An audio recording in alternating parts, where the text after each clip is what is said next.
365, shake my hand, ladies and gentlemen, and welcome to another war room number 88, the second last war room of the year of 2022. And it's been an awesome ride, showing up with these weekly analysis, giving you guys my swing trading signals, my perspective on the market, sentiment analysis, and to all my viewers, subscribers, my team, 365 students, I appreciate you all. I hope, this long-term series has been a massive benefit to you. And today's war room, we're going to do something very similar. I'm going to go through a couple of assets. Just to be clear, I'm going to look at the NASDAQ, S&P 500, the US 30, UK 100, the J225, the China 50, the Russell 2000. I'm going to look at the Australian 200. We're going to talk about the dollar. So I'm going to look at the DXY. We're going to look at gold, or XAUSD, right? We're going to look at EURUSD, Pound USD, AUDNZD, AUDCAD, AUDJPY, and we're going to look at oil, right? And then there are a couple of other things that we're going to look at based on the requests that were made last week in the public Telegram group. I never actually got around to making a war room last week, so I've combined the assets that some of you guys asked for. And, we're going to also look at AUDUSD. We're going to look at silver. We're going to look at the DEC 30 or the GR30. We're going to look at USDZAR, and we're going to also look at copper. It's 21 assets. I have no idea how I'm going to do it with the day I have today. So as I record, I'll make sure that throughout the day, I'm recording today on the 12th of December, Monday. It's important you know that because, a couple of things might start to cook today, right? I'll try and get this video out by tonight, right? But it's going to be recorded in drips and drabs. I'm going to edit it all together, right? So look, man, I again, we've come a long way, 365 community, in the year 2022.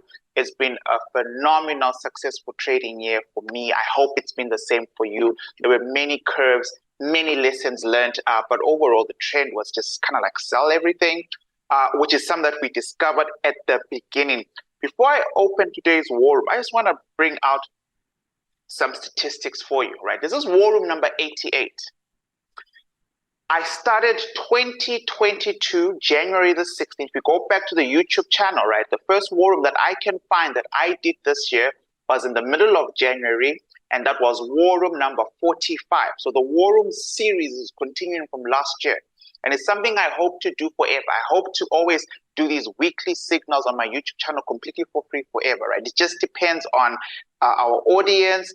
If I feel like it's adding value, if it's no longer adding value by how many people watch the videos, and I need to, save my Sundays and Mondays for my family, I'm happy to kind of like do all that kind of stuff. So we'll just follow the data, But between war room 45 and today, war room 88, that is a total of 43 war rooms that were delivered in the year.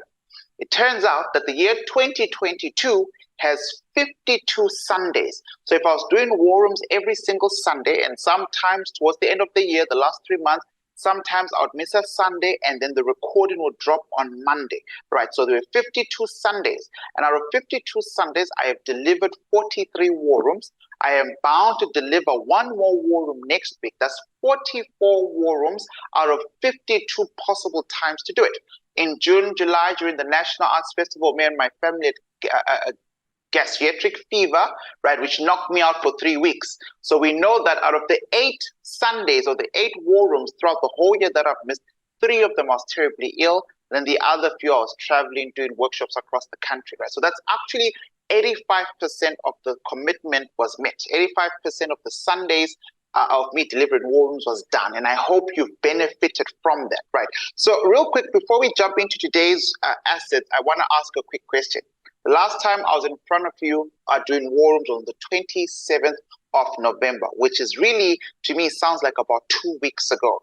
2 weeks ago on the 27th of November, yes, which is correct, a Sunday, that following week was going to be NFP, right? So we saw the job numbers, with hot job numbers, with strong job numbers, and we're going to talk a little bit about that, right? And then after that, we had another week of market activity, and then this is now week 3 from the last time we've been together. From the last time we've been together, you have to ask yourself these type of questions, right? Because it's actually very important for what we're going to do next year. Are you still in the signals that I gave you on the 27th of November? Right. Euro USD, Pound USD from 27th of November, there were no real trade entries. We spoke about that. You can go review the tape. NZD USD, as far as I know, I'm holding a small loss, right? That is, price has triggered my entry point, but it's currently moving against me. And this is just debatable based on the strength of the dollar this week. That area of value on NZD USD that I gave you guys on War Room 87 is either going to hold or break. AUDUSD, I was in small profits the last time I checked at about 7 a.m. this morning. It's now 10:30 a.m. Price is barely leaving the area of value. Right. Moving on, USDJPY, right? I'm closing that trade right now, or I just closed it actually just before I hit record in this beginning of this London session. USDJPY second buy gave us a 1:2. All right. Clean trade, clean entry. And I'll put screen grabs, inside somewhere on the screen for you guys so you guys can see the stuff. But are you in that trade? Are you in the USDJPY buy that I told you to get into, right? USDCAD was a no trade for me. NASDAQ 100, that sell-off I told you was going to happen before NFP, sold off more because of NFP, sold off more because ISM data came out the other week, which is something that we don't even talk about on this channel. S&P 500 sell-off, I put out a tweet, right? And I said, it doesn't matter what they tell you, right? I see no sell setup. Remember, markets have been running on optimism. Markets are running on a potential Fed fund rate cuts of 50 basis point, if not a Fed pivot point, right? Markets have been running on this fact that CPI was very, very cold, right? Below, pointing to declining inflation. So there were a lot of buyers on the table, right? And I still told you guys to sell. And all those sells, NASDAQ 100, S&P 500, US 30 were counted on a 1:5 risk to reward ratio from a 1 hour sell-off zone if you use scenario analysis. The US 30 was a little bit tricky because the daily area of value never got contacted. But for those of you who've been following my day trading scenario analysis, or those of you who've done the course and know how to do multiple time frame analysis, there was a beautiful clean entry on US 30. Maybe I should quickly just share it here with you guys, right? Clean. Oh, there, see, US 30, right? Clean on the 1 hour time frame, right? And most of these trades were triggered on the 2nd of February of December, which was a Friday, which was NFP, right? NFP data, right? So it's really about what works for you as a human being, right? You get me up here. I do my best to give you guys accurate signals, right? You've seen the screen grabs, real accounts. I'm holding my trades. You have to start to ask the deeper questions. Is it hard to follow instructions? Am I not disciplined enough? Do I not care enough? Do I not understand the other small mechanisms that are, moving pieces? And if that's the case, you need to take the course, right? So it's been a good trading week. I know I skipped a war room, but it's been a brilliant trading week, right? So let's get into it, right? I must tell you guys also up front before I start the war room, I'm highly, highly upset. I did lots of notes for today's war room last night, Sunday, thinking I was going to record this morning. And, I didn't save my notes, and it's my fault. And then my kids were on my laptop, and then, so the notes are gone, right? Everything I planned to say is gone. And when I plan stuff, I normally just plan sentimental analysis so you guys understand, where price stays and what I think is going to happen in the market, and all that stuff is gone, right? So we need to think about, I need to think about a way to make this war room as fruitful for me as it was going to be, because what I get out of this war room is I hear my own trading process play out in my mind, which produces a lot of confidence in my mind to allow me to execute my trades in the most consistent,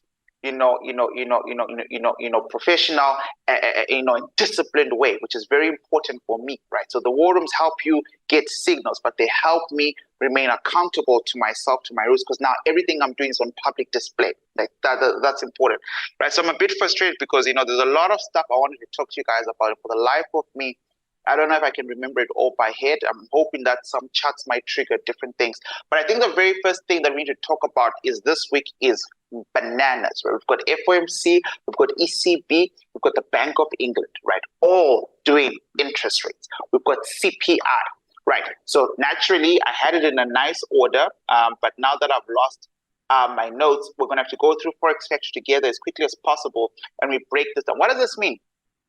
It means if you don't know how to trade supply and demand, and you're just relying on this video, you might have problems, because in supply and demand, there are many other rules that we don't talk about in the war rooms, right? Because of time, right? You have to absolutely understand that there is a possibility that some areas of values are going to be broken for price to attain higher sells or lower buys. That's going to be data driven. The entire market, every single pro trader, every single bank, every single institution, every single retail trader, every single support trader, they're all hanging, right, by the edge of this week, because this is the final CPI report that the Fed needs. Remember, the Fed got a first CPI report in November for October data, which showed inflation cooling off. I want to bring this up one more time.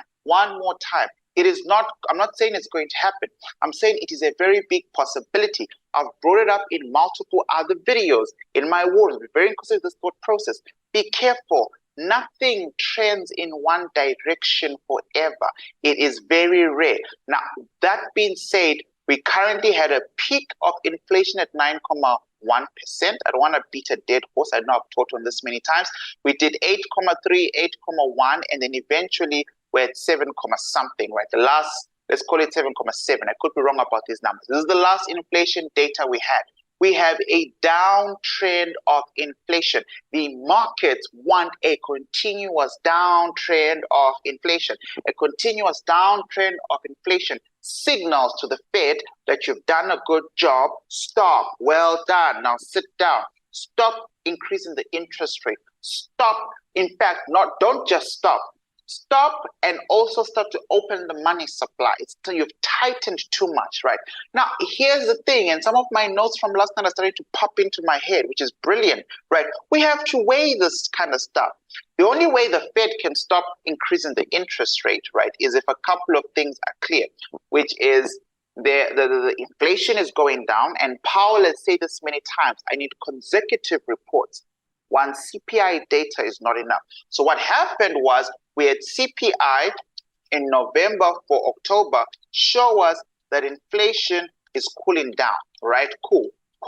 Then immediately after that, we got a jobs report that showed us that jobs are hot, right? That the job numbers are still very hot. And then that's like, okay, interesting, because with high CPI, low CPI, where the CPI inflation is cooling off and NFP jobs are still hot, the Fed has got a mixed report.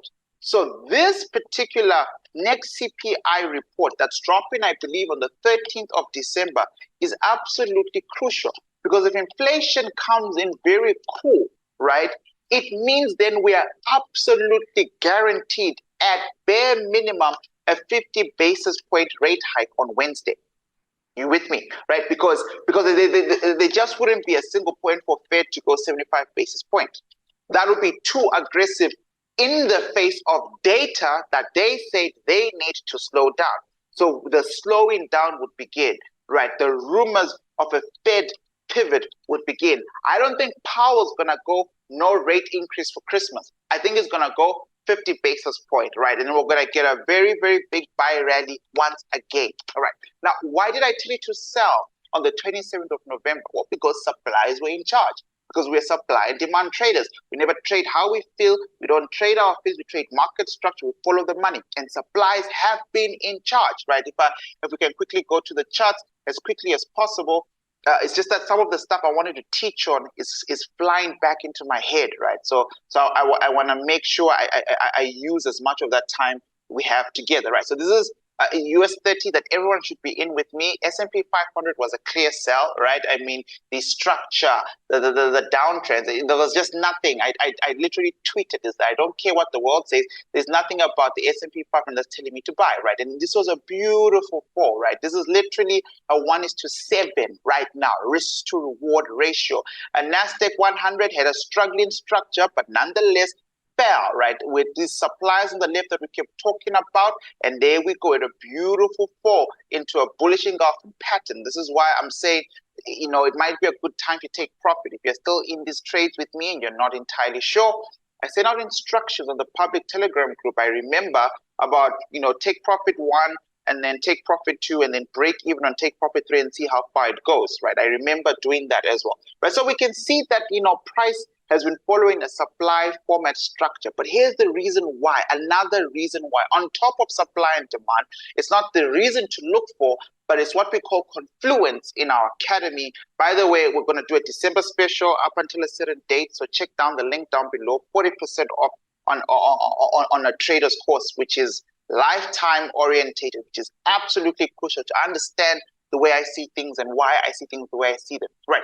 Now, generally speaking, and it's been 10 days of back testing asset by asset for 5 hours, and it's taken painfully forever. I can't even record it because the recordings would be like 4 to 5 hours long, and I don't want to sit back and edit that kind of stuff, So people have to tell me if they're going to watch such long videos or not. But I have to tell you, back testing this data in a specific way. So what I'm doing is I'm retesting my supply and demand levels, number one, but I'm adding market data point shift. So I'm adding every single CPI report, NFP report, FOMC meeting, and PPI reports. So I'm adding fundamentals to see supply and demand move. And this is what I've discovered. I didn't know it on the 27th of November.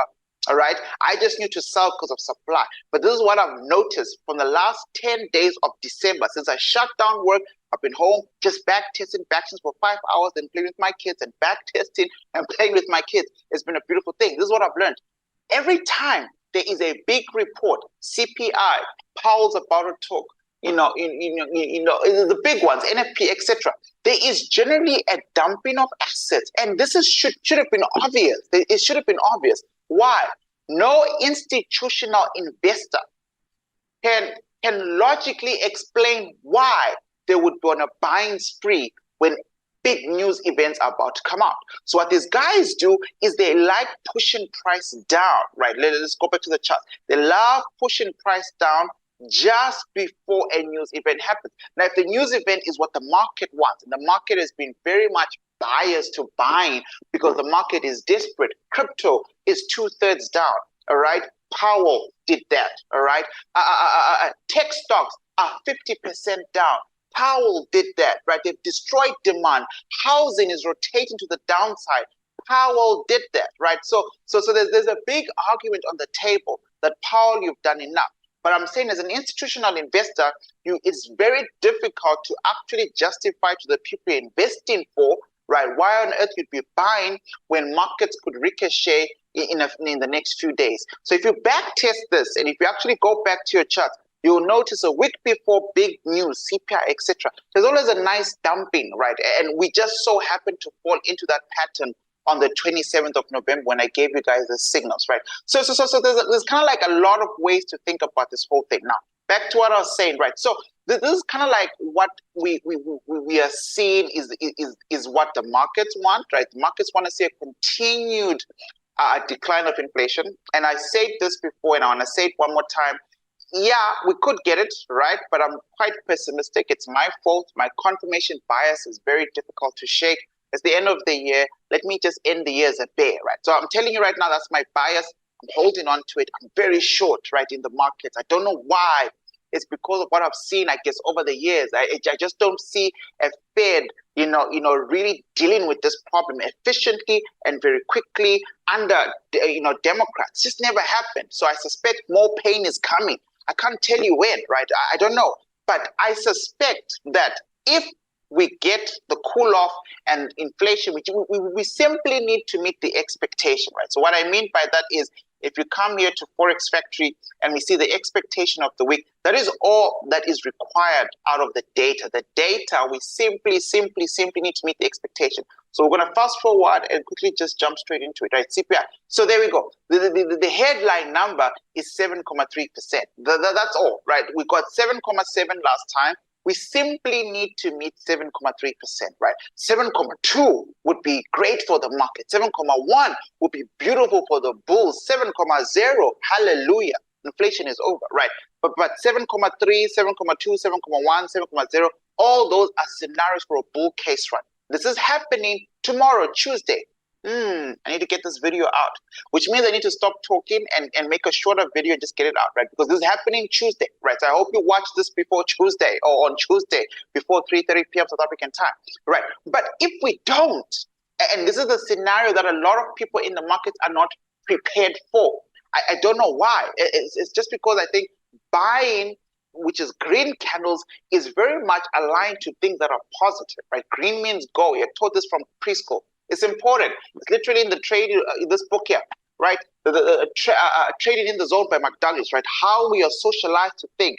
Red means danger. Red candles means sell. And a lot of traders approach the market with that stupid mentality. Green means money. Red means money. All you need to be is on the right side of the market. And be careful, because I keep saying nothing trends in the same direction forever. If you've been trading before, you know that markets move however they want with ebbs and flows. And we must be prepared for inflation to do the same. What are traders going to do if the markets on Tuesday literally come back at 8,0, right? This is going to freak a lot of people out. And the reason for that, economically speaking, when I'm looking at a standard deviation, I don't want to get deep into this because I don't even have the time to, right? Is if power keeps destroying demand, keeps saying inflation, inflation, inflation, and you see stocks fall, and you see this fall, and then eventually, you start to program that a recession is coming or has arrived, you start to create what is called a self-fulfilled prophecy. So people actually start to architect how they buy, how they save, when they save.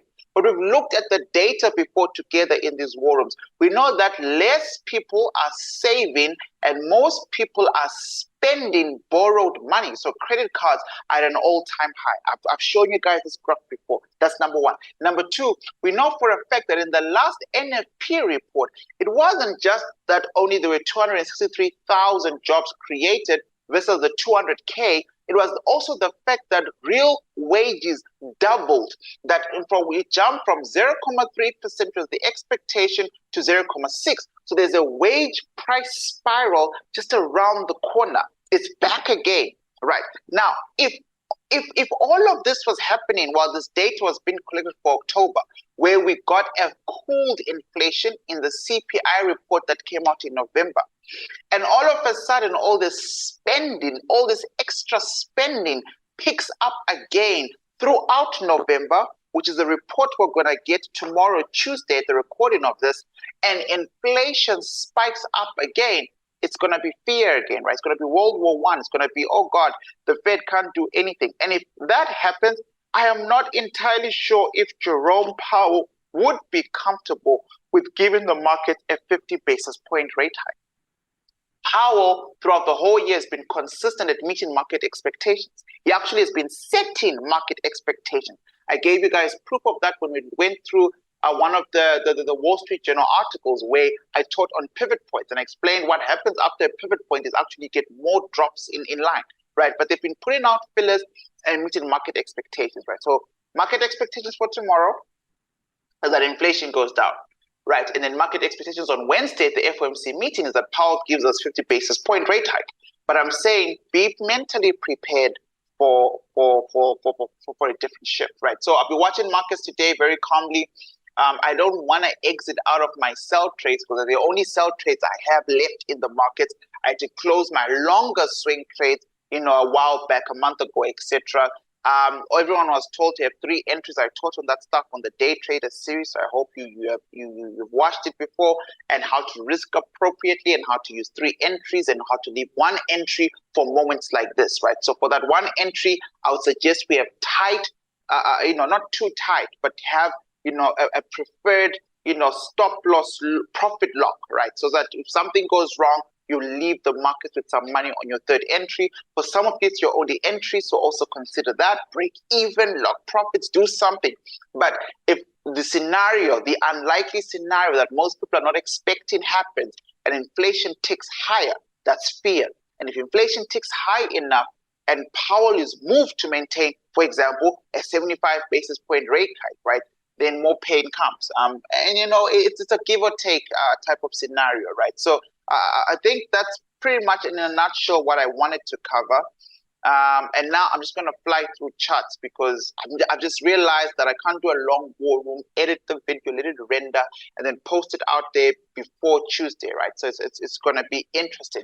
On NASDAQ 100, if I can just start, hope you guys are well. Once again, 40%, full access to the 365 Traders course. It's incredible. I'm always going to be adding new stuff into this thing. Like, you know, once you're in, you're in. It's something you really want to get into this year before next year when prices go up, because from next year, we'll have all our 4 modules up, and that's what we're doing. We're just going to charge per module, right? And module 1 and 2 and 3 are absolutely, module 1, 2, and 4 are absolutely compulsory, right? That's module 1 looks at, you know, mastering the basics of the building rules of supply and demand. Module 2 is my trader's edge, and module 4 will be the trading psychology module. No 365 trader can claim they've done a course without doing all 3 modules. So you're already stuck at a $300 price range for the course.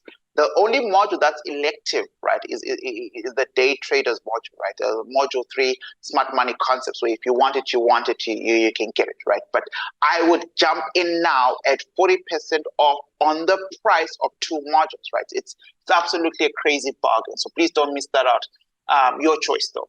Right, so this is NASDAQ 100. This is where we are in the markets. I'm just flying through the assets that I said we're going to do. I'm going to try and do them as quickly and as efficiently as possible for you, so that we can get, you know, this information out there, right? Right. So this is NASDAQ 100. There is nothing to do if you're not already in it. Excuse me. And here I'm talking about swing traders, right? If you're not in these sales with me right now, you know, there is not much to do, right? Here are a couple of things to consider in terms of market structure. You've got hanging tides, right? You've got lower lows being formed nicely, all right? That's number 1. Number 2, you've got a lot of room. You've got a lot of room to fall. You've got a lot of room to fall. Will price fall? I don't know, right? This is the I don't know week. This is the week where you choose your structure and you hold and you wait for data. This is a data week, right? Let me show you what I mean by that. Today is Monday. We've got just pound month over month. It's already out. Not, I really don't care about that, right? CAD, right? Bank of Canada is gonna one of their people are gonna be talking. Not really moved by that. And then at 1 p.m. we're now on Tuesday, right? So tomorrow, Tuesday, the 13th of December. We're going to get the Bank of England, right, at 1 p.m. South African time. You just check your time zone. Then we're going to get CPI, month over month, CPI, headline number, and core CPI. Right? This is big for the markets tomorrow. This is the big boys. On Wednesday, after that, you think they're done? Nope. If you're up in the AMs, Reserve Bank of Australia, not a big deal. Pound CPI, headline number, that'll be a very big deal. Now, think about it. Tuesday, the dollar is going to get rocked for better or worse. It doesn't really matter. So if an EURUSD and CPI comes in hot means you know, higher than expected, right? Hot inflation data. Let's see Tuesday. Right. So this headline number comes at 7.4, 7.5, 7.6, or 7.7. It's going to be hot. But if the number comes even above 7.7, that's even worse, because now you have more inflation than the previous month. That means everything you're in to do with the dollar, right? Just know that the dollar is going to be strong, right? Flight to safe haven is going to start happening again, and the dollar is going to shoot up. Where's the dollar right now, today, 24 hours before CPI drops? And that's important, right? That's kind of like the type of structural analysis you should be doing all the time. Right? Because markets don't move just randomly or from nowhere, right? The dollar is sitting at that. Remember, we said price has to fall from this area all the way to these demand zones. Remember, we spoke about this. I remember, you remember, and if you don't remember, it was recorded. It's on the channel, right? So find the war where I talk about the dollar, and we mapped out a couple of buy zones here. If I go to the governing time frame for you, you realize that we're inside. We don't know how deep we need to go inside this buy zone, but we are inside the very first buy zone to catch the dollar. Now, the dollar price could continuously still sink, right? The only reason why this demand would break is if there's enough supply from the top. What would facilitate that sell-off? Well, no inflation. No inflation means no need for a safe haven. If we pause on rate hikes, or reducing rate hikes means there's no need to have a strong dollar, right? So then gold will continue to do well and the dollar will fall. But if the data comes yet tomorrow opposite and says inflation is hot, red hot, and that signals that the Fed might need to continue rating hikes, not only giving us rate hikes, but also being aggressive in that nature, your dollar is strong again, right? So just be very careful. So imagine on Wednesday, inflation rocks the dollar for better or for worse, and you're in things like EURUSD, Pound USD, AUDUSD. You have to think about it very carefully, because on Wednesday, the very next day, you get the Bank of on Wednesday, sorry, you get the Bank of England, right, or the pound, right? So if you're in Pound USD, given their own CPI data, and that could temporarily make the pound strong. So you got a strong dollar on day one, and on day two, you have a strong pound, which has to reverse, right? Because all these countries are now playing catch up with the FOMC in handling inflation in their country, which is all to do with raising rates, at different degrees, right? So we have to watch the inflation data for the UK, or the Bank of England, rather, right? And on the same time on Wednesday, on the 14th, you're going to get Powell. So Powell is going to now be reflecting on a lot of data, but it's not just a normal Powell thing, guys. This is the next time since 3 months ago, because bank thinks in 3 months. So the last time we got a summary of economic projections, right, that PDF document that I normally go through with you, where we see the expectations for how many rate hikes they want to do, the expectations for where they want the fund rate to be, for employment, for GDP, all that stuff. They're going to release that on Wednesday. There's going to be a press statement for Powell on Wednesday, and there's also going to be a new Fed funds rate. And you can see the last time won 4%, and now the forecast is 4.5, which means the expectation is 50 basis points. But we don't know if we're going to get that. Most of us believe we are, but it's all based on CPI and I think a couple of other reactions from the market. You think we're done until you realize that on Thursday this week, there's a lot of things, but the most important one is this one. ECB, the Euro Central Bank, right? They also have to talk about their own interest rate hike. So if you're in Euro USD, Pound USD, just be very careful this week, right? Things are going to dance to the tune of different central banks trying to navigate around different issues on how they think inflation is going, plus the danger of recessions in their different economies, right? So it's actually quite a very packed week, and it's going to need a trader, with his head on the swivel, right? So like I said, Nasdaq, I think there's really not much to talk about. I could be wrong, but I just don't see the need to spend a lot of time on Nasdaq here. Right, I really don't, right? So markets have broken at demand. We've spoken about that a long time ago. Markets are, potentially retracing on the governing time frame. And if you come to daily, like I said, be very careful how you choose to enter, right? There are definitely a lot of opportunities on the smaller time frames, but you're going to have to really be very good at pulling that carefully in alignment. Sorry, my screen is going crazy there. You're going to have to pull that very much carefully in alignment with I hope you guys can see my screen now. I don't know what happened earlier on, but I just want to make sure I'm going to reshare the screen, right? So just be very careful, right? Be very careful, right? So I'm going to quickly look at Nasdaq on H4 and H1 and see if we can point out to any areas for those of you who are entering late. Entering late in a sell carries more risks, right? Because you're entering lower, right? With potential buy the sell was higher. And so you might enter and get caught up in retracements, right? So price might drop, but before it drops, it might take you out. So just be very careful of that. That is what H4 looks like. H4 is trying to see if there's anything between 11,700 and 11,600, right? So these are these areas here, right? Somewhere there, right? So just in this literally doing this on Monday during the London session. So you'll know by New York session if this was to stand. If I was to put a pin in order, it would not be anywhere there.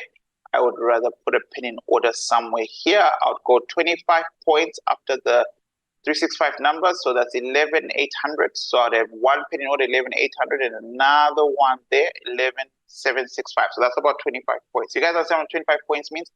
You see this here? This line is at 11,800, right? So let me teach you something.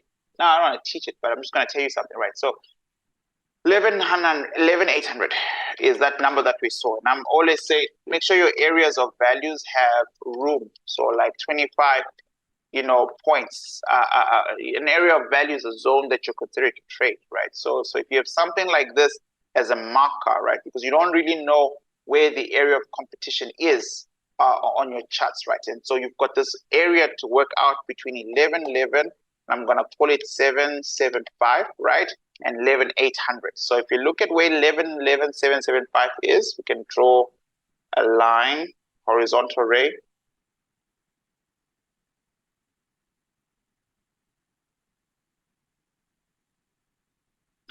What did we say? 11,775. Paranoid. So let me make sure I'm sharing my screen. Yeah, I knew I forgot it. There we go. Right. So you can see that that's where that 11,775 is, and that's where that 11,800 is. So anyway, in this yellow area is a good place to try and sell Nasdaq, right? If Nasdaq does come to you. All I just did now to show you that there's a zone. There are reasons for that. I can't get into them right now. But if you take the 40% link on the course and you come all the way down to module 2, our trader's edge, which is down here, and then you come to lecture, I don't know where it is now, right? Somewhere here, somewhere there, right? Deeper look into indices trading, money flows under the sun. It's about 193 minutes video. It's about 2 hours and something. It is by far my best version on trading indices. Okay, I lie. I apologize. It's about 3 hours, I think. It's a 3-hour lecture. Right, but it's a good 3 hours that you can take it at your time, right? It's 3 hours on company indices, right? Literally just why it works the way it works on company indices. You just follow that lecture there, and it's December, so use this time to learn, right? So yeah, this is where I would wait if I was a late comer. If I was a late comer into selling Nasdaq, I would wait there. If you're seeing buys, buy. You know, it's literally this week is about traders' perception from their confirmation bias. I'm just telling you what I'm seeing in the markets. All right, so that's it. That's Nasdaq 100. Next, I'm going to go to S&P 500. Remember, I've shown you guys I'm already in these trades, right? So what I liked about the S&P 500 was this, because I got worried a little bit for a second by myself, and then, markets hit a very valid demand and then came back into it, right? So that's good. A very strong demand normally doesn't do that. A very strong demand propels price as quickly as possible, far away from it, creates an imbalance for continued retracement into buys, also price to keep going up. So when I get a demand that looks like this, I always get excited, right? Then I did a multiple time frame analysis. You can see on H4, we can't even see the reason why markets are stopping here, right? Which gives me confidence that there's a high chance that price is going to break through that zone. Why? Because the only thing that's holding price there is my scenario analysis 1 hour blocks. My 1 hour order blocks, my 2 hour order blocks, your day trading areas of value are the only things that are providing consistent demands, right? But they're weak, right? So you've got a daily supply trying to fight through a 1 hour demand. My money is on the daily supply, right? But the daily supply is valid. It gives a lot of good retracement zones. You can see there on the 2 hour time frame with similar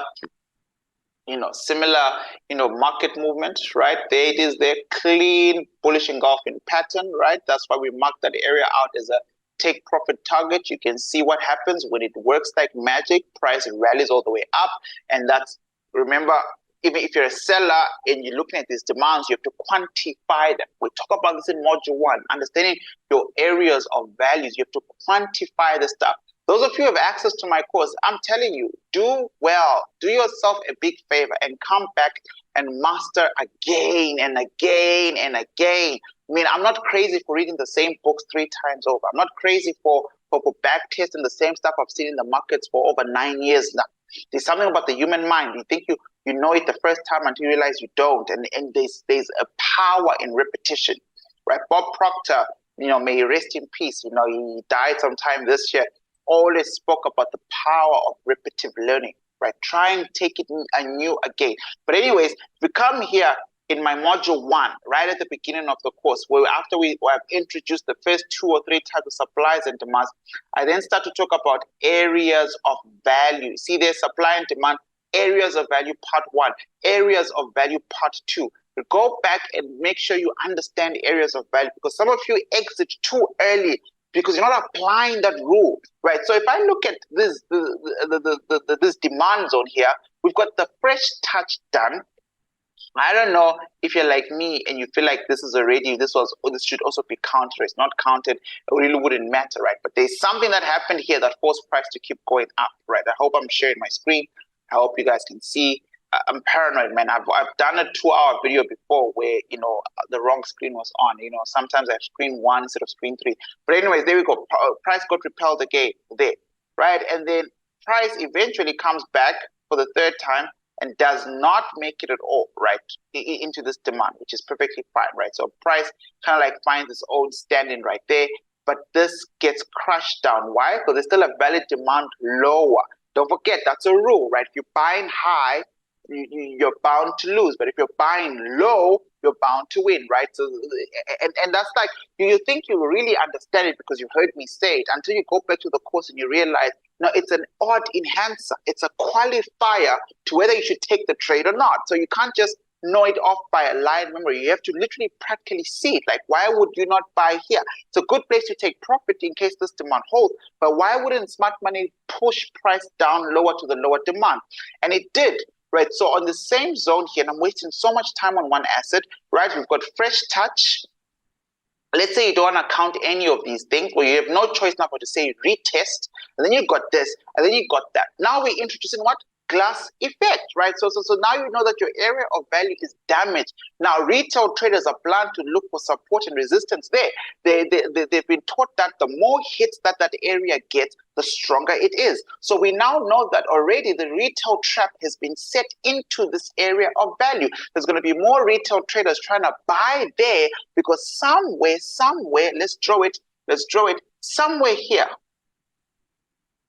that could be a potential support to someone. Let's make it thick so you can see it, right? Let me give you that thick white line there that I've just put in there. That could be a very potential support to someone. We know that it's underneath is being carried by a demand, but this demand is really taking a beating, right? So for me, I'm like, well, why are markets going out of their way to weaken a demand on these shorter time frames, H1, H2? We come to the H4 area, all of a sudden that same demand that has been holding price, that same demand that's been completely demolished is just a retracement zone on the higher time frame. It's nothing to hold the water over. How do I know it's a retracement zone? Well, I simply have to look with my eyes, right, and go, okay, there was some type of swing low here and some type of swing high here. If I was a buyer, I'll draw my Fibonacci bottom to up. So let's quickly draw a fib from this swing low to swing high and see what it tells us. It tells us that inside this zone where the H1 demand is, where the H2 demand is, that's already been beaten up a lot, as I've said already, is a 50% retracement zone for buyers. So buyers came here to continue to hold a move. They're trying to draw some territory against sellers. And you can see every time they've come in, they have failed. You know, if anything, apart from how high this went here, one would even call for a heads and shoulders pattern, right? I'm saying, I'm acknowledging that price went a little bit high there. But just be very careful. I'm combining different technicals to help you see that I don't see buying happening. Buying could happen because of data, but in terms of structure, I'm leaning towards a sell, right? I'm leaning towards this area being removed. And if this area gets removed and I'm holding one of my sell positions from up there, I tend to lose 1 or 2 in the markets, being patient. Like, you work for 4 weeks and your boss pays your salary. You don't say you're being patient when you're working for 4 weeks without pay. You say you're waiting for your salary comes, pay, at the end of the month. Why can't you be patient as a trader and wait for your money to come, right? So if markets were to fall, right, this is a beautiful drop. This is a very beautiful drop all the way down here. There is no demand. There is no valid demand to catch price if market was to fall from this area. Do you understand what I'm saying? This is important, right? So anyway, S&P 500 done and dusted. US 30, right? Like I said to you guys at the intro of this video, on the daily time frame, I honestly, there was no entry, and I almost let it go until I went back to my scenario analysis, and thank God I did. And that's because it was NFP on Friday. So lucky enough, I was obviously reviewing the markets. I've done a whole lot of NFP, videos with you guys, showing you guys how I trade them. So, some of these things I no longer do because they just feel redundant, right? You guys know, you check your structure 2 hours before NFP drops. You check your higher time frame. You find the bias, etc. But the price didn't make to this daily supply, right? So then I was like, okay, so what do I do? And then I started to drill down. And lo and behold, on the H1, I used the H1, not the H2. H1 had a very beautiful supply, beautiful reaction to NFP data, right? Markets just came in here, and on the second of that Friday night, a clean pending order, and by Monday, life was good. The US30 had been falling and has been kind of like falling ever since. And again, there's no significant demand to catch it. There's no significant demand to catch it. But what does this mean? I mean, it's 24 hours before big data drops, right? Is they fear in the market? I don't know. I'm asking, like, I'm not like, oh, I don't have all the answers. I'm just like going, man, for you guys, when this stuff happens, how does your mind think, right? If I look at the VIX, well below 30, right? 30 is like when markets are heightened, right? So everyone is comfortable. Look at this. Everyone is very comfortable. Remember, any candlesticks above 30 shows massive fear in the market, massive uncertainty. The reason why prices trading below, everyone is chilled. The fear gauge is dropped for S&P. And the reason for that is people think inflation is going down. The CPI told us. Powell is going to slow down. Everything is fine. There's no need to panic and fear. Let's buy. And that's interesting because the famous quotation, when everybody is greedy, be fearful. But when everybody is fearful, be greedy. And right now, everybody is not fearful, right? Everybody's chilled. So I'm like, okay, cool. We'll see where that goes, right? But again, US30, nothing. I see nothing right now, literally, right? The next, valid demand that broke a trend and all that kind of stuff is still a couple of give or take 400 points lower, right? So we could expect another, and US30 is violent, man. You can drop 300 points in one day, right? So you could get a drop into a demand and then price starts to fly high. Don't forget I say this, right? So give or take. But again, for me, I'm already in it. I'm not looking to add to my current allocation right now. I'm just going to steadily lock my profits and scale down if price allows me to scale down more. If it doesn't scale down, I've already locked way above 1:3. I think I've got a 1:4 on lock, and prices drop almost 1:6 right now, right? But if it does come back up and you're looking to enter for a sale, that is, then you are trying your luck at very thin ice somewhere up here, very thin ice. It'll never be the trade I would take if it was my first time entering US30, if I didn't have another position. If I have another position above, I don't mind it because I know I've locked profits just above this zone. But that's what you're looking to negotiate, that weird space there, right? Maybe if you're lucky, then it'll be something like this. If you're lucky, it'll be something like this, right? Can't tell if it's going to work.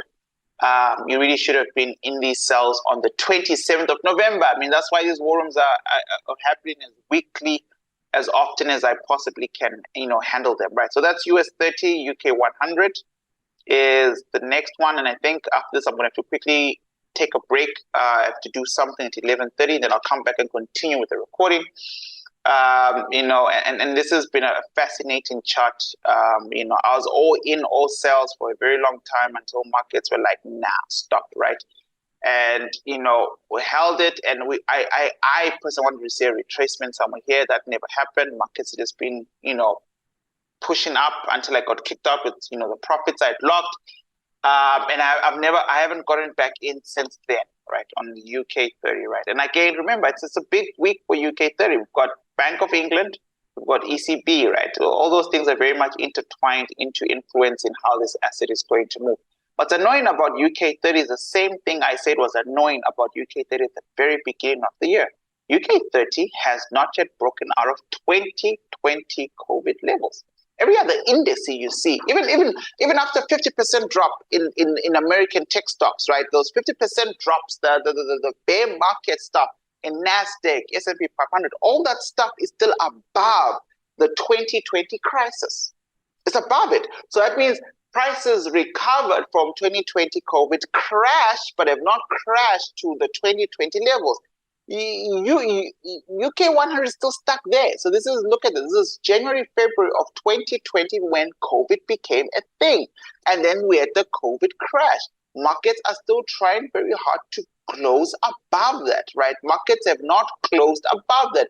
If you're buying the UK 100 index as an investor, you have not made profits if you bought on the 1st of January 2020. Markets have been below your buy price for the last 2 years. It's very tough for a lot of investors, right? So we've got glass effect on those supplies, and I really wanted to sell this thing all the way down to Kingdom Come. I didn't manage to, price rather, didn't really sufficiently allow for that. So now it's a wait and see game. Personally, I don't trust any of these supplies up here because of just how overused they are. But I also don't believe there is much commitment for UK 100 to even begin 2023 above 2020 COVID levels, right? So I would ask you guys to maybe just take this on a day-to-day basis, give it a good clean scenario analysis, work out your 1 hour base timelines vertically for the last 2 months, 3 months, if you can go back, because that will give you much more cleaner levels, and then see for yourselves. Because honestly speaking, I see a dead drop, but then you never know when the retracements are going to come and if they're going to, go up, because it's due to go up, right? But, I guess the socioeconomic conditions, right, I guess are not aligning for a lot of investors right now, right? So there is a chance for a better retracement up there, although I don't even like how that looks, right? One could look for retracement somewhere here as well, too low. A better one would be somewhere here, something like that. That would be a better one for me. If you're really trying to shoot this thing down, that's on the H4 time frame. And I'm pretty sure I won't even like what it looks like on the daily. Yep, I will not. So on the daily time frame, we're looking at something like this.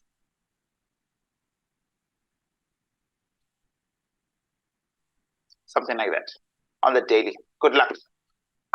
It's just, yeah, I'm not that invested in the UK 100 right now. Price is a little bit too choppy for me, but we shall see. Of course, if you get a break of market structure and price closes below this white line, then yes, I would be happy to come back and put a pen in order. If market was to come back, I would be happy to do that with you. But right now, I'm a bit about that, right? So that's UK 100, and then I will be back to do more, but let's just quickly look at my favorite assets, J225, the Japanese index, right? This is what I told you guys to sell on the 27th of November. And you can see markets came back right in again, like about 2-3 days later, and dropped like crazy. And that's what we're holding right now, right? There's not much to do. If you are new to this asset and you want to jump in, just remember, once again, it's a high risk now, because not high, but it's riskier. Because the real sell has happened and you're getting to a retracement, and retracement is based on data. If the data shows that inflation is cool, then I can tell you that none of these sells are going to work. I want to be very clear. None of them. Well, why should they? Markets are going to run on euphoria. I just showed you the fear gauge index. No one is scared right now in the markets, right? But, maybe look for something right there. Just give you... Give me 2 seconds, right? So you really want to target just above this. You want to target 28,200. Don't forget the 25 points thing I've just taught you. So you're looking at 28,200 to and then minus 25 points. But somewhere in that yellow zone there, that's a good place to start, right? But this is be warned. It's a data week. Powell says something on Wednesday. ECB says something on Thursday. On Tuesday, CPI says something different, right? Markets are going to dance. It's a jive. It's a beautiful dance this week, right? So I'll be back for some more. You don't have to leave, because I don't even know why I always announce these things when I know I'm going to edit it together, right? But anyways, peace and love, man. But if you haven't liked the video right now and don't go anywhere, I'll be back. Like the video though for now. Like the video. Do it, like it. Right, yo. So China 50.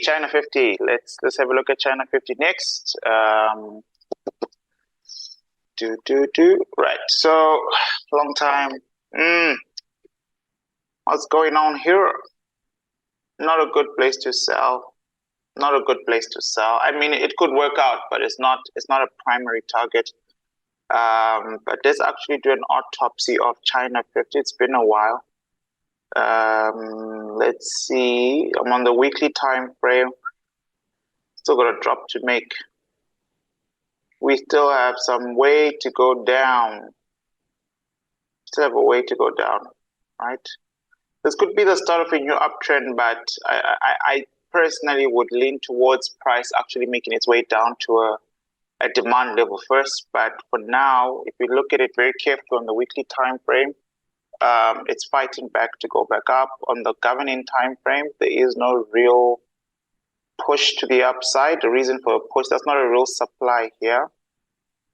Maybe 1, 2, 3. Okay, maybe there's an imbalance. There is one. Okay, if it was to push all the way up on the governing time frame, I mean, we're looking at her coming back all the way up here. All right. One could also make the argument that there's a new supply somewhere there. Right. I'm not denying that. I'm just saying I just don't get it. I personally do not understand why. Right. But if we draw those two zones together and you come to the weekly time frame, you'll realize that we are pretty much there. So I'm just going to delete this just to keep my screen neat. I'm going to remove all these PCP notes. All the old analysis is going to go because, you know, we want to see if we can get back into this train, right? So there is a PCP here. You saw I wrote PCP, right? Anyway, so it's still there. And there's still an bearish engulfment pattern right there that was tagged right here. All right, almost leaving the PCP intact, even though the PCP requires the engulfment to be valid in this scenario, because the PCP does not have an imbalance by itself. And they talk about imbalance rules, right? I really want to beg traders to go back to the basics. Okay, I'm begging you guys, go back to your module 1 basics. Really make sure you do the quiz. You do the homework, you do the activities that are put into the new site. So if you've done the course when it's still hosted on the Google Drive, right, make sure you sit through these activities and bring them to the group, right, so we can actually discuss them. I promise you, you will be the better for this kind of stuff. There are a couple of lesson activities, homework 1, homework 2, that I really think a lot of people need to go back to, right? You never graduate from the basics for a reason, right? So there's an imbalance trap here. And so because of that, I don't like China 50 for anything. Right now, honestly speaking, I don't like it for anything.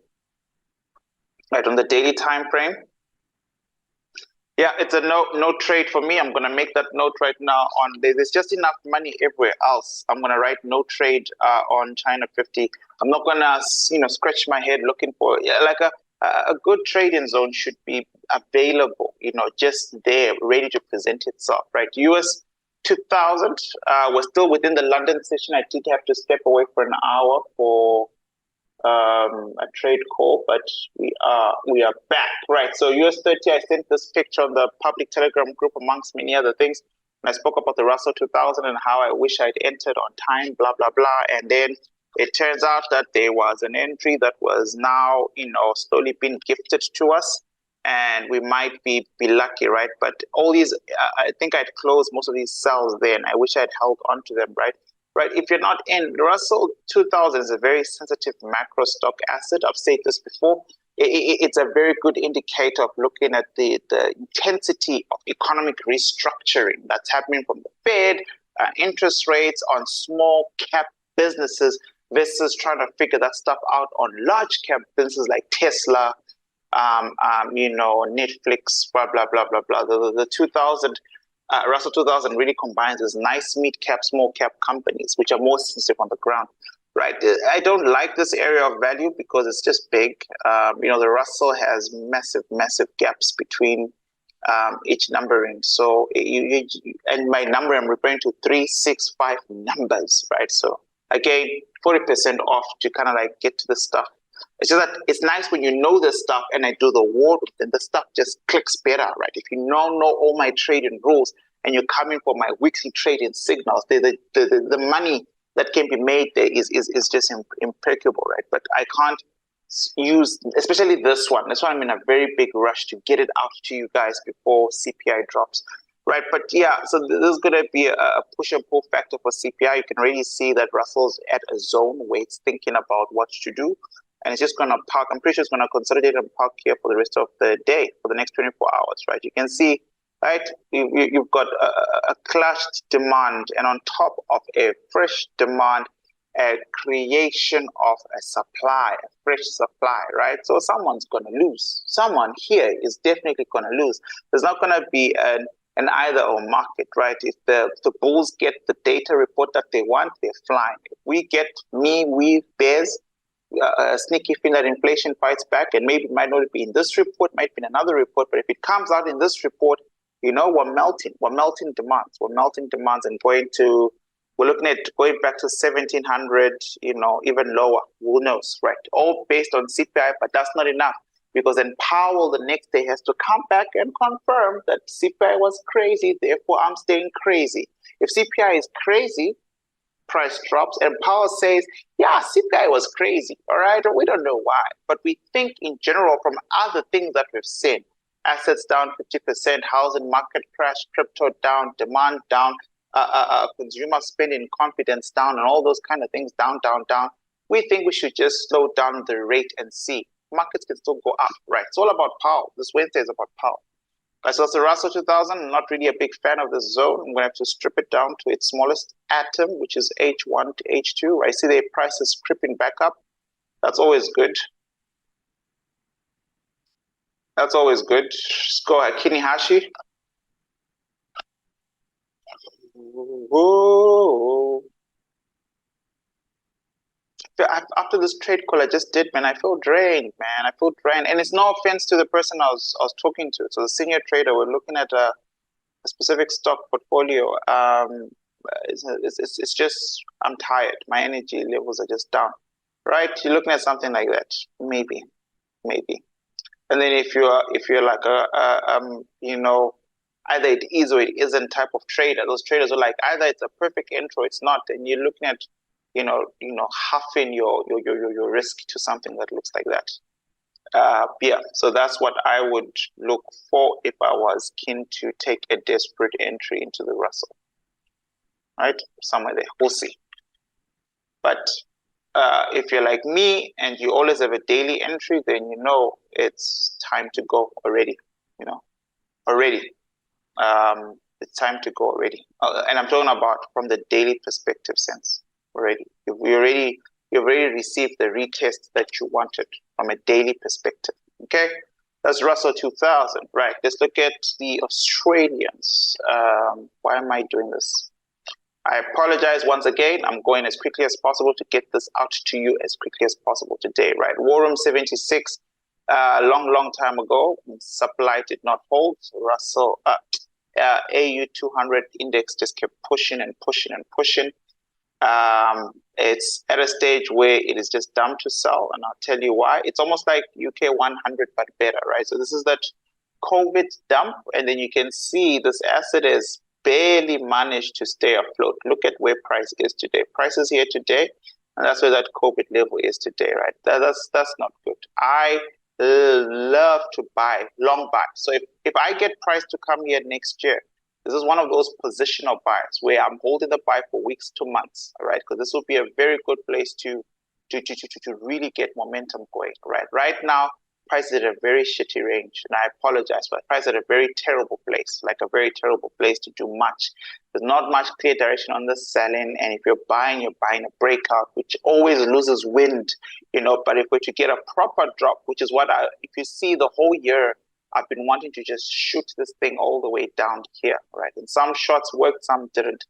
But I'll do nothing for now and wait for more clarity. What's clarity? Well, either we break out of this entire silly range here, and you can see there's like clean floor by these wicks down here. There's a clean floor, clean support levels, whatever you're looking for in the markets. I would like to break out of that, and either we start to trade above or we trade below this blue line, which for me would be more ideal. And I don't mind selling it down, but I definitely never, ever want to miss the buy up, right? This is an index, so it's a very good way to build wealth. You hold your buys, but for now, I'm writing no trade in my journal so that we are all clear about that. Right, next asset that I said I was going to look at is the dollar, the DXY. Can I get a dollar? Right, so here's your dollar. Again, we've spoken about this at the beginning of this war room. We've spoken about this in some type of detail. It'll be nice for me to do a crypto war room tomorrow. It really would be nice. I don't know if I'll do it, but it will be beautiful to do it before CPI or even after CPI, right? So that we kind of like mark out some charts and make money there as well. But here's our dollar sitting at a demand. I've explained this earlier on, right, in relation to the impact CPI will have on this tomorrow on the weekly time frame. We've got a weekly demand right there where price is sitting, and that's probably a daily zone in it, right? And on the daily zone, we've got something that looks like this, right? Markets are struggling to leave.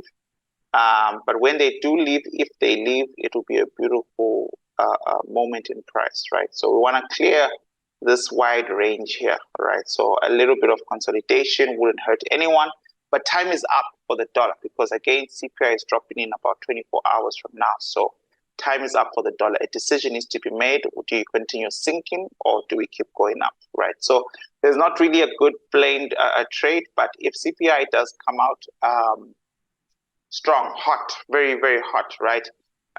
Then watch out for this zone here, right? This interesting demand zone might push price up, right? This bullish engulfing pattern might push price up, right? So not really trading advice, but you want to start having some buy stops along the way. You want to have buy stops along the way. You don't want to get triggered now, but you want to make sure you've got some good buy stops along the way. Somewhere in here is an H1 gap to the downside. That would be a good place to take profits. All right, that would be a good place. Remember, it's not a one-day trade event, right? So whatever CPI says could be completely changed by what Powell says within 24 hours. So have very realistic take profit targets. But somewhere in here is a gap on the 1 hour time frame, much more peripherally clearer on your broker's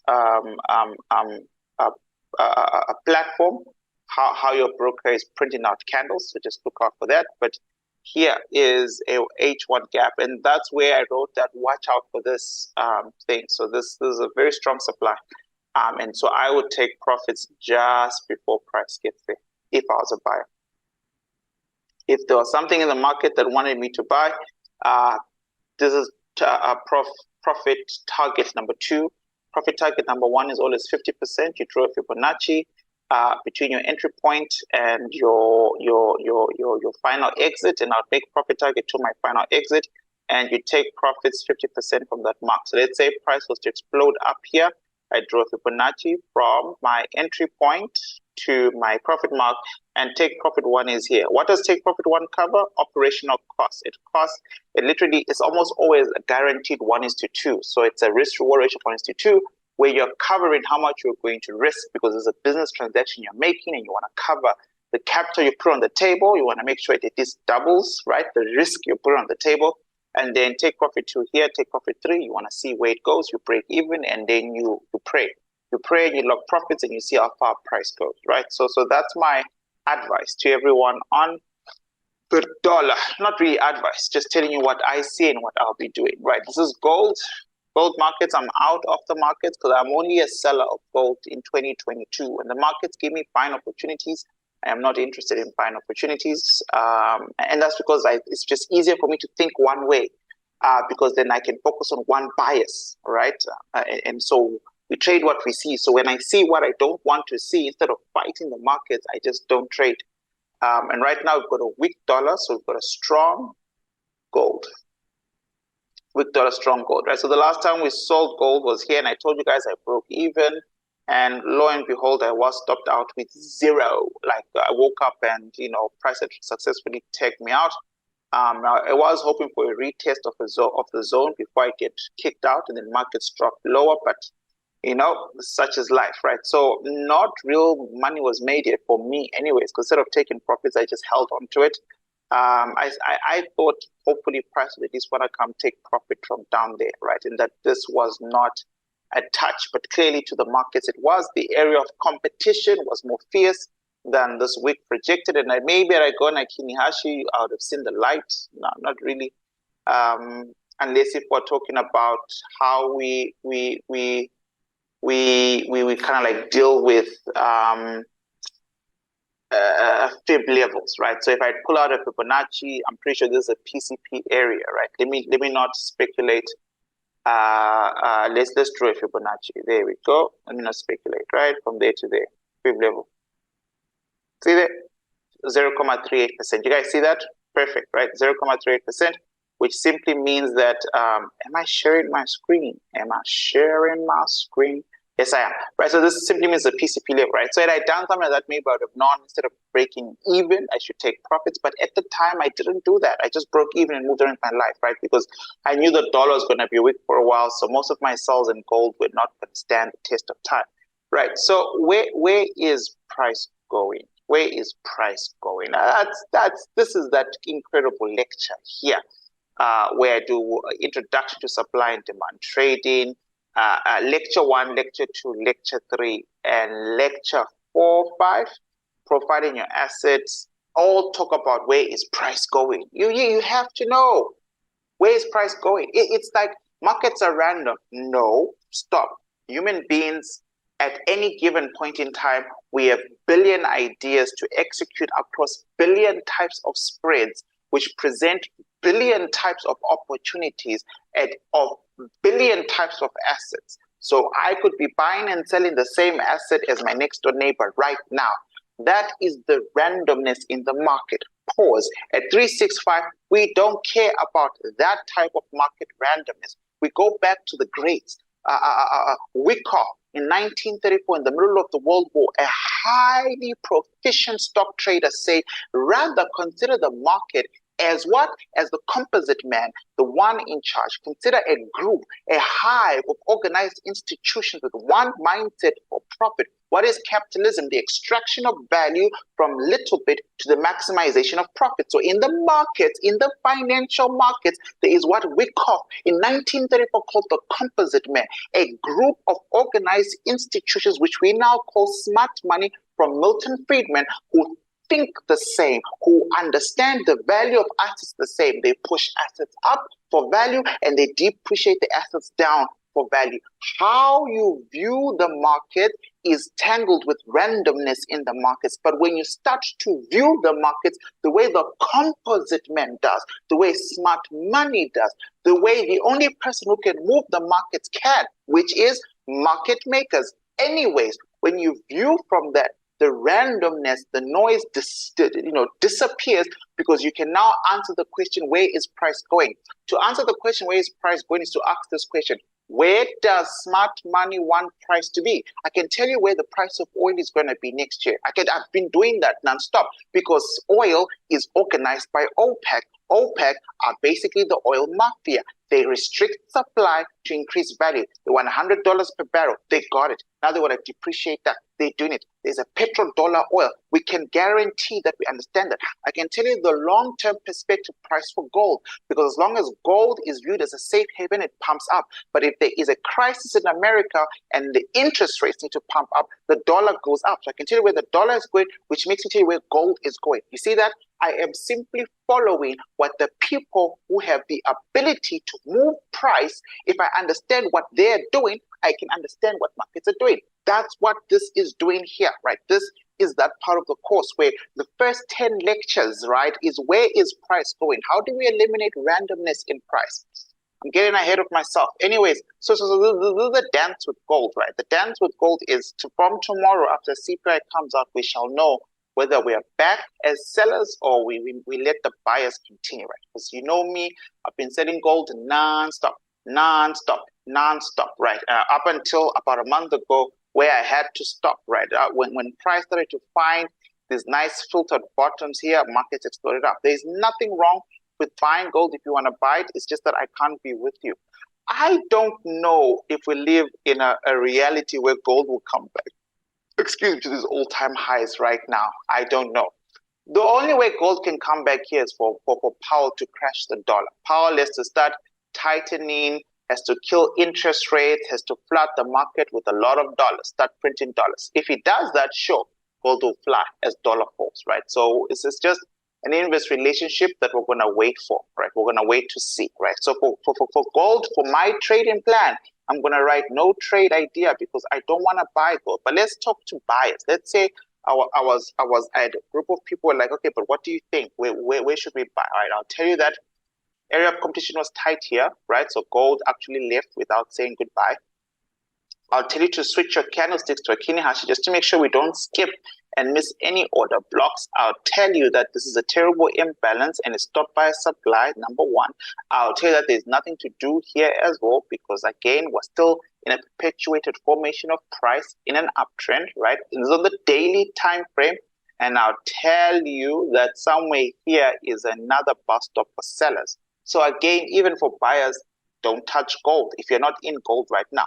But let's say we got desperate and someone put a gun to my head. Then we'll move to the H4 time frame and start to discuss how gold seems to be barely touching areas of values. Gold seems to be in a big rush to pump to the outside before really clearing areas of values. So I'll tell whoever wants to buy gold to make sure that their Fibonacci gain is on point, that you know how to use your fib levels and that you wait to see. I'll tell you that there's an artificial supply on the H4 time frame that's currently controlling gold. So right now as we speak, gold is predominantly being controlled by short-term sellers, and long-term buyers are waiting for short-term sellers to get exhausted. So I would wait for gold to reach somewhere here at 1770 and then see if we can push up. Remember, having a cooled off CPI on Tuesday will help gold go up. A hot CPI will help the dollar go up, and gold might be forced to come back down. That's what I would say. All right, so that's gold for you. You know, you think about it how you want to think about it. I wish you all the best. Let's look at Euro USD next. Euro USD. Remember, this is all for the week of the 12th of December or up until the end of the year. I'm out of juice, man.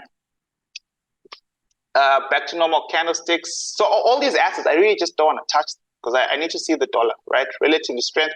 The dollar is absolutely important, right? So we've got strong risk assets right now in the marketplace. You know, what's it called? You know, when the cat is away, the mouse shall play type of situation. And that's what we have going on here, man. That's what we have going on here, right? So imagine PCP. You can already see I've marked my charts out that the money is up here because there's no ways I'm going to trust a supply like this, right? You can see supplies at multiple touches, prices congregated inside an area of value. We know that allows us for glass effect. We know that there's a fresher supply at the top. What could force a Euro USD to get there? What could force it, right? Is CPI enough to force it? The dance between up and down, and then FOMC coming back to crush people's dreams.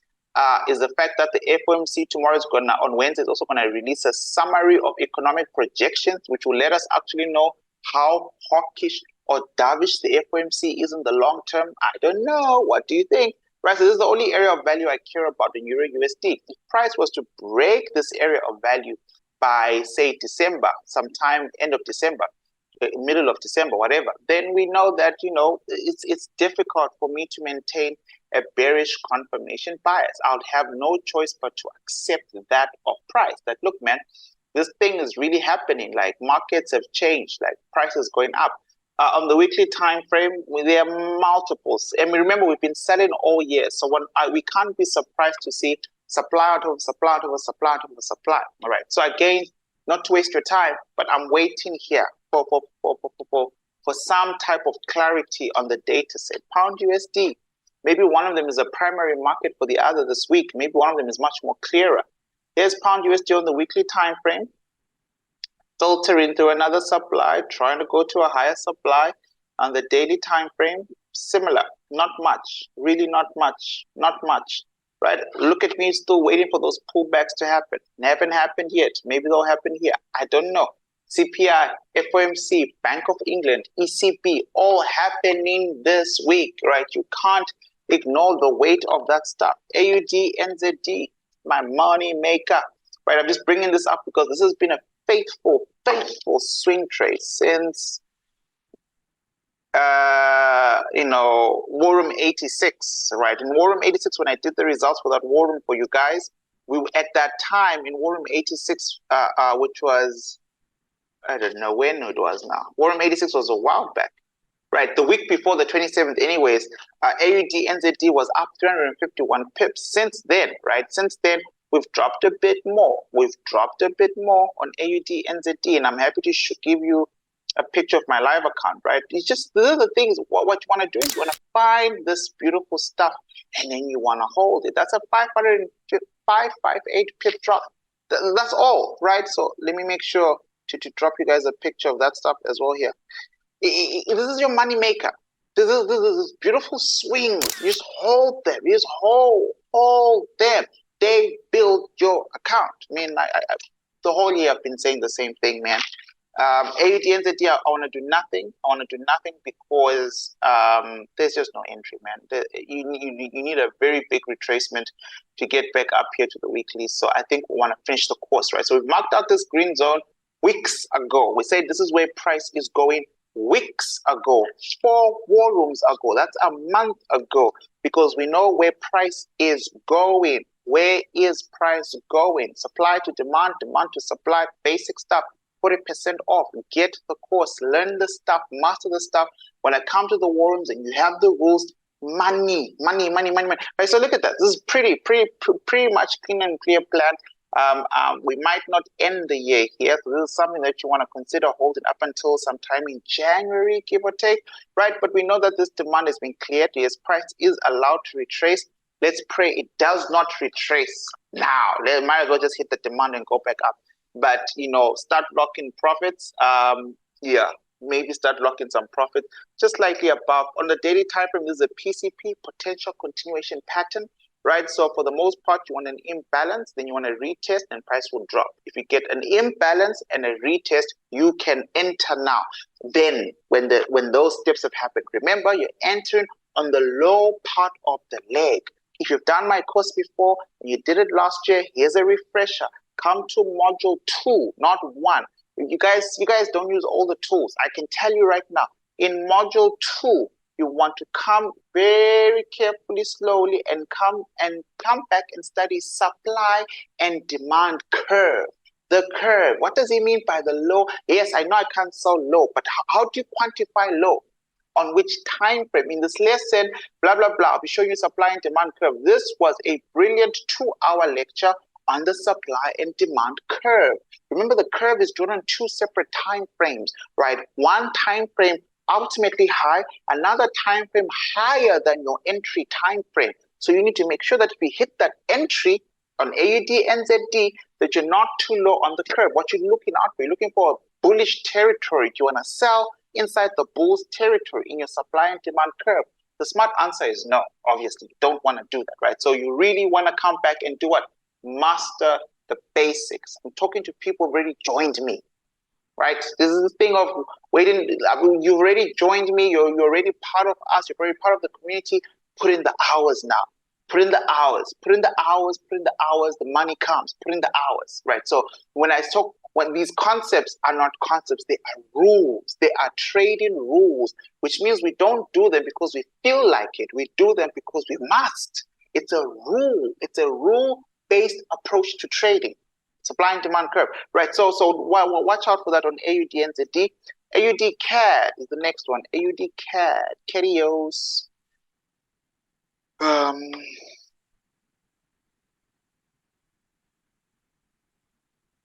don't think this is gonna hold, man. I don't think this is gonna hold. Let's just see in relation to the weekly time frame. Okay, we've got the tick there. So it's just all the nices. Well, we're just simply waiting for price to get somewhere up here, right? This is very parabolic. Look at price. Very parabolic. Remember, we sold and then we closed somewhere down here. This clearly second sell did not work out. Don't know how long ago that was. End of October, beginning of November. But now we're looking at about 5 weeks ago. This is now very parabolic, right? So the buyers on AUDCAD, and remember, we've been risk on since then, right? So just be very careful of that. What would be nice to see is more distribution in this zone. And then, yes, the supply will work, right? So I want a little bit of distribution for a week or two because I'm on the weekly time frame. But on the daily time frame, let's have a look.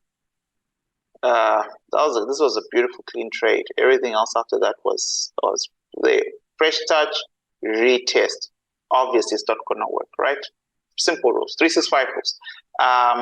Price, but unfortunately, I just never was a buyer in this market. I haven't been a buyer for most markets, if I'm being honest with you. And I've been very clear about that from the get-go. Right, so AUDCAD, just wait, but wait for distribution. You need the structure to break. You need it to slow down. You need some consolidation. You need something to show you that the buyers are not going to overwhelm the sellers, right? But clean demand got hit, and then price is now going back to supply, right? Just basics, master the basics, right? Last chart, not last chart, I lie. I wish it was, just for the sake of getting this video out on time. AUDJPY.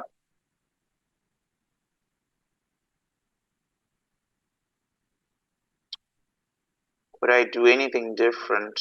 I think, have I gotten out? I hope I've gotten out of this trade. It looks like it's time to get out. I'm gonna have to double check my actual trading platform ASAP, because yeah, I mean, oh, okay, no, got out a long time ago. This is a 1:3 trade. Okay, fine, it's clean, right? This might work, might not. This where price is right now might work. Price is very parabolic, so there's a high chance that it won't.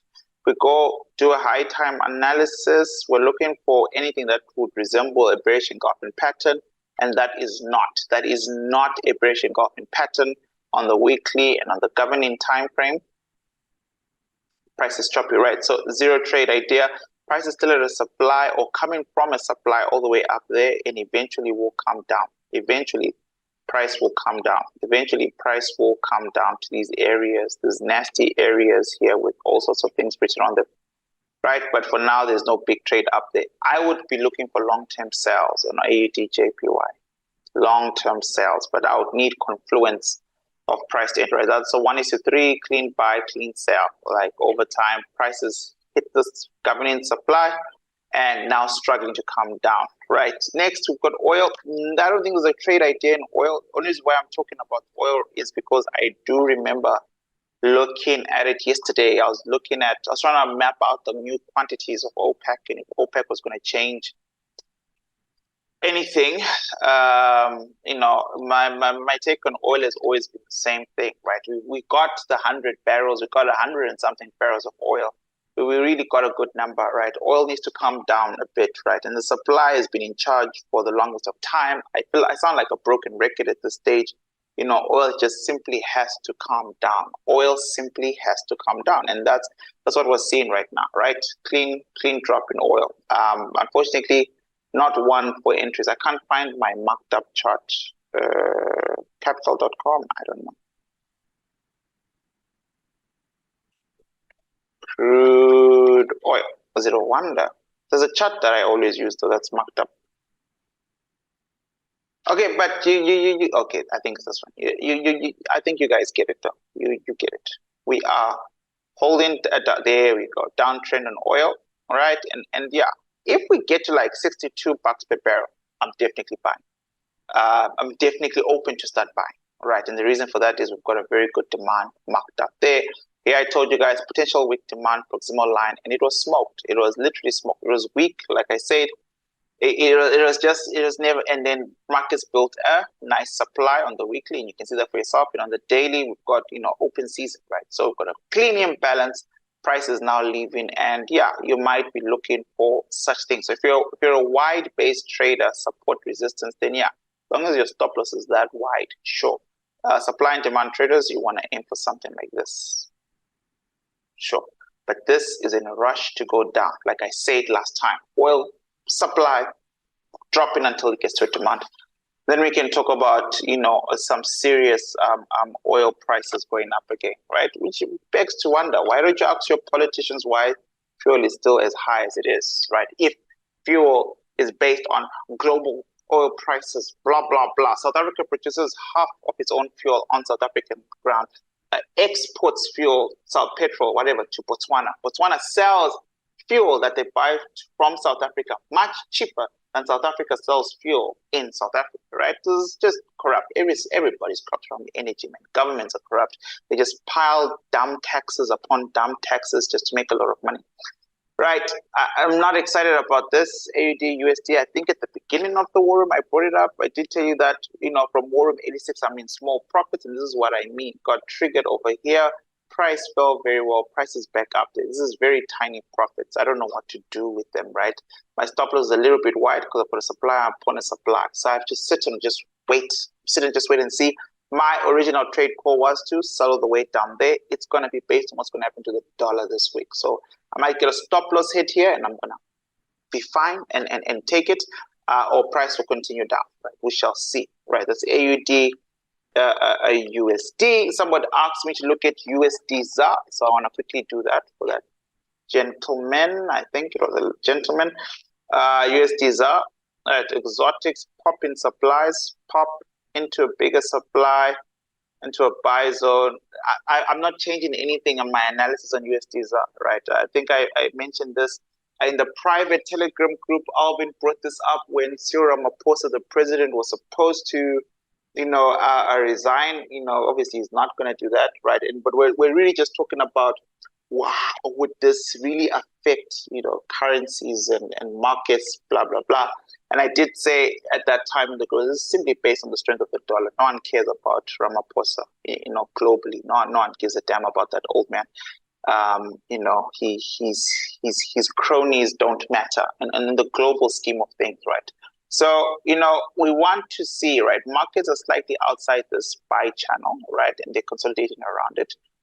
This supply would be interesting to see, right? But this is a buy profile asset, so in general, price pushes up. But, when you start to see the exchange rate go back to 1:18, just know that the South African, Reserve Bank governor is going to be very worried. It's going to be very worried, right? And they'll start to prop up the South African economy as well with their own interest rate hike, which has been doing quite consistently. But they'll probably want, price to drop a little bit from there, right? The rate to drop a bit.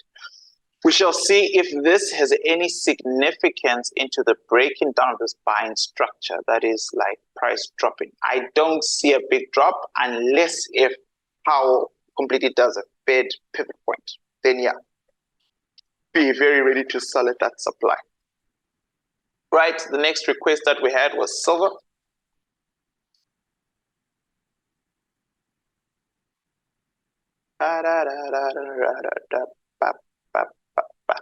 Yeah, remember silver for me is like my goal. So closed my silver a long time ago, right? Spoke about it in war rooms, haven't really gotten in. My gold's been going up. So I only sell silver when I'm selling gold because I'm not buying gold, I'm not buying silver, I'm not in minerals. I have a routine, very disciplined. I don't want to be in assets where I have to think 3 times what's going on. I like being in assets along trend lines that are confluenced with sentiment, which are confluenced with my confirmation bias. Right, so for anyone who's looking at silver right now, it's the same analysis I gave to gold. You're going to look at small picks buys and you're going to keep buying per level. So buying per level. So you buy now if you find an entry up to the supply zone here, right? Up to the supply zone, right? I might try and sell there. If I do try and sell this, it means I'm selling gold. If I'm selling gold, it means something the sentiment has told me to sell. CPI is too hot. FOMC is still raising rate hikes. Happy to sell there, right? I just want to make sure I cover everybody's request because it's silly for me to go, guys, what do you want me to look at? And then you guys tell me what you want me to look at. And then I never look at what you want me to look at, right? So I really want to make sure I do a good job of covering. My war room plan for the day is done, but I want to make sure I go through everyone's stuff, right? This is the DAX, the GR30, nasty German index, very aggressive traders in Germany, man. Very, very, I tell you. Let's remove some of these old layers. I haven't traded the DAX in a while. That's because for me, the DAX is a beautiful thing to day trade. My orders get pumped up, but I haven't been day trading that often. I'm just holding swings. Right, so we've got fresh, retest, clarity, right? So I think, so if we do this, those of you who are technically profound, right, you would want to make the argument that we have an inverse head and shoulders somewhere here.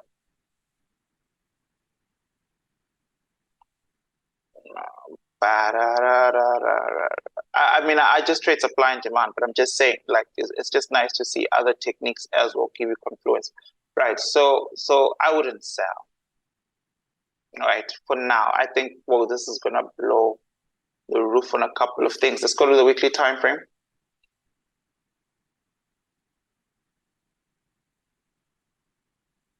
This is, see other assets. This is a COVID, cleared it very well, and they've come back to retest, which is what I think the US tech stocks need to do, right? Now that you've done this, right, you've you've filled up all your imbalances as an asset, you can definitely go up. Yeah, I'm not a seller, and just so we're all clear on GR for now. So now I'm gonna watch and wait and see.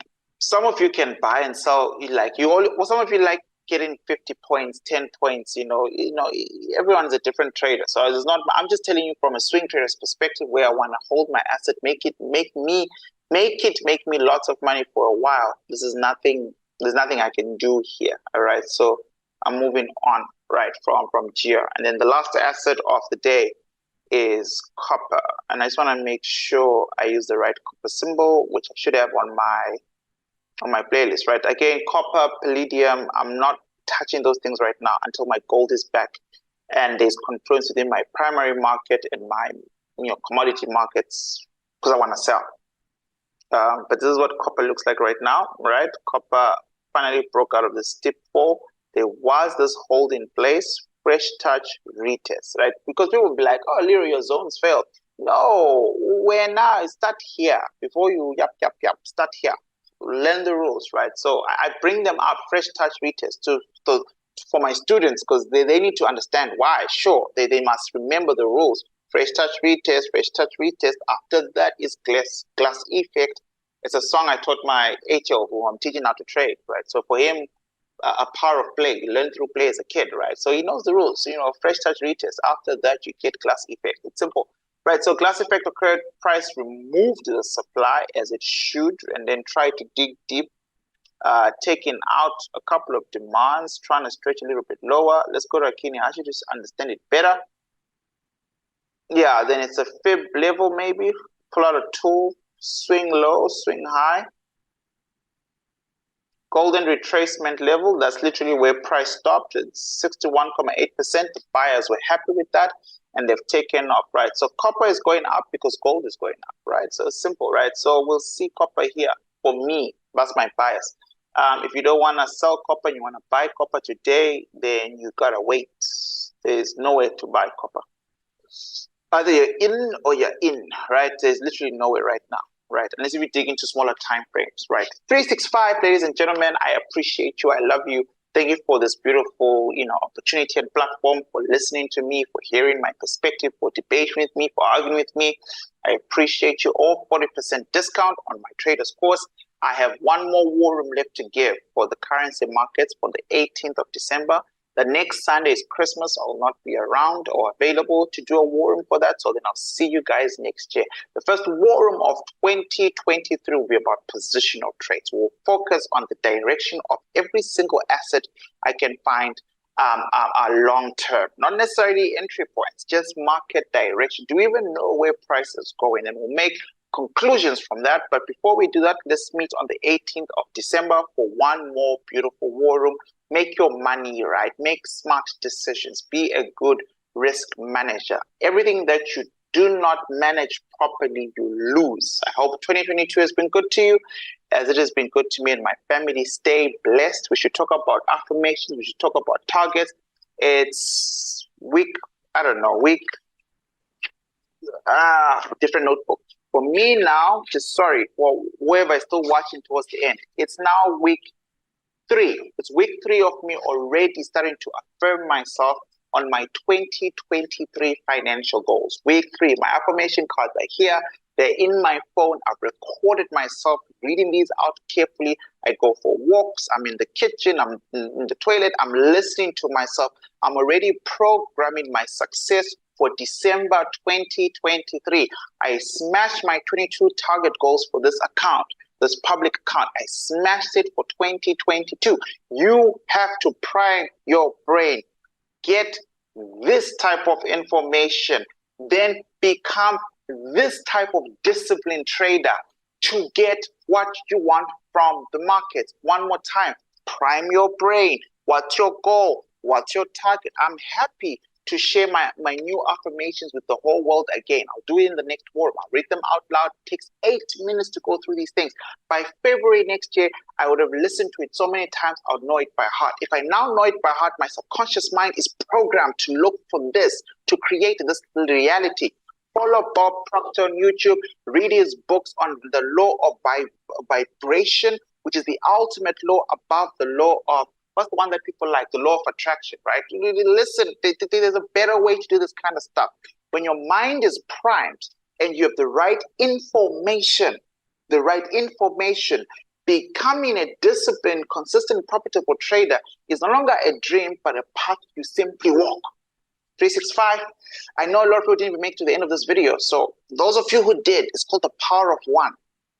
You got to the end. Jesus healed 10 people. Only one came back to say thank you. And that one person became more. It's the power of one. You've gotten to this end. So don't take yourself for granted. Follow through. It's simple. There's a specific way to write affirmation. So maybe wait for me to read out mine. Right? Number one. Number two, I've covered all this stuff in my podcast. 365 Money Heist podcast on the YouTube channel, but we're on Spotify as well. If you want to go back to all those books that I read line by line for you on how to craft yourself a good affirmation process, you simply look at this on my daily planner. I manually do this stuff. I drew lines, I wrote dates, and I just have to tick. Every time I read it once, I tick. I should go through this about 12 times a day. Simple. As I said, prime my mind, especially at night before I sleep. These are the instructions I give to my subconscious mind. Affirmation card number one, I am a mental and spiritual magnet. I draw to me all those who want and need what I have to offer. This is the divine exchange of ideas between us. They are blessed and I am blessed. I decree harmony, abundance, right action, inspiration, and I know my subconscious mind accepts this truth. That's how my first affirmation card starts. Where did I get this from? Well, from Dr. Murphy's book. When we're reading it together, Think and Grow Yourself Rich. He says there was this person who learned quickly that for her business to do well, instead of trying to attract everybody in her business, she simply wanted to attract the people who were there to divinely interact with her. Those people she wants to bless, because bless people, right? So if you talk to me, my response to you is always blessings, right? If I bless you and you're a blessed person, when you interact with me, then I'm blessed. But if that's too high for you, if it's too fluffy-dovey, then here's what I want to say. Follow the rules of the game. Whatever game you're playing in your life, if you're playing an indisciplined game, you will reap those consequences or those results. If you're focused on Monday, not focused on Sunday, that's up to you. 3, 6, 5. Peace. Bye.